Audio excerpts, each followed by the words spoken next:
ఆ రోమాపత్రిక 12వ అధ్యాయంలో ఉందే, దేవుని సంపూర్ణ చిత్తమేదో పరీక్షించి తెలుసుకున్నట్లు మనస్సు మారి నూతనమవుతూ ఉండడం వలన రూపాంతరము పొందుతూ ఉంటే నీకు దేవుని చిత్తం అక్కడే తెలుస్తుంది. దేవుడు తన బిడ్డలకు తన చిత్తాన్ని బయలుపరుస్తాడు. కానీ ఒకవేళ నీవు దేవుని బిడ్డగా లేవేమో, అందుకనే బయలుపరచడు. పందుల ముందు ముత్యాలు పొయ్యడు ఆయన. అందుచేత ఆయన నీకు బయలుపరుస్తాడంటే గాడ్ ట్రస్ట్ యూ. ఆయన చిత్తం బయలుపరిస్తే నీవు తప్పక చేస్తామని ఆయనకు నమ్మకం ఉంది కనుక బయలుపరుస్తాడు. కానీ తీరా దేవుని చిత్తం చెప్పిన తర్వాత ఇది నేను చెయ్యను అనుకుంటూ కూర్చుంటావు.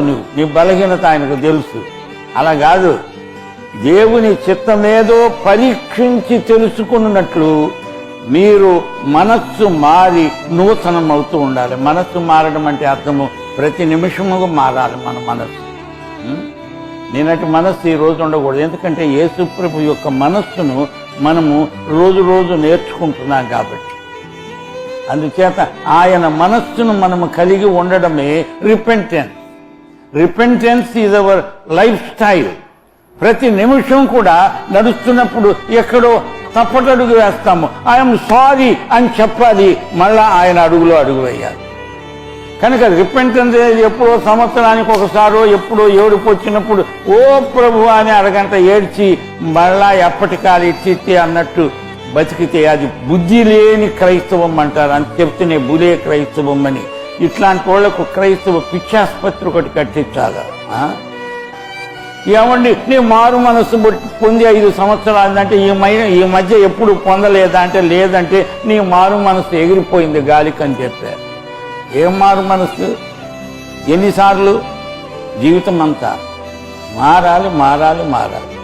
మనము మారుతూనే ఉండాలి. యేసు రూపము మనకు 100% వచ్చే వరకు నీవు మారుతూ ఉండాలి. ఆ మారడం నీలో లేకపోతే నిన్ను పక్కన పెట్టేసేయాలి. అంటే నువ్వు పనికి రావు. నీవు గనక ఉంటే సంఘంలో ఇతరులకు బలహీనత గనక నిన్ను తీసి బయటపడేస్తే మంచి. ఎందుకంటే కుళ్ళిపోయిన మామిడి పండు 50 మామిడి పళ్ళ మధ్య పెట్టండి, అన్నీ కుళ్ళిపోతాయి. సంఘానికి ఉజ్జీవం రావాలంటే ఉజ్జీవానికి ఆటంకమైన 4-5 కనుక్కొని తీసుకెళ్లి కట్టగట్టి అవతల పడేయండి.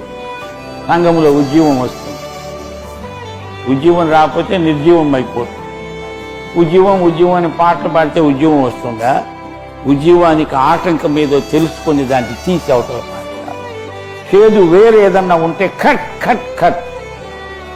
అప్పుడు కానీ మనం ప్రభువును మహిమపరచలేదు. ఇది నా హృదయంలో ఉన్న భారం మీతో పంచుకోవడానికి దేవుడు అవకాశం ఇచ్చినట్టు దేవునికి మీకు నా కృతజ్ఞత.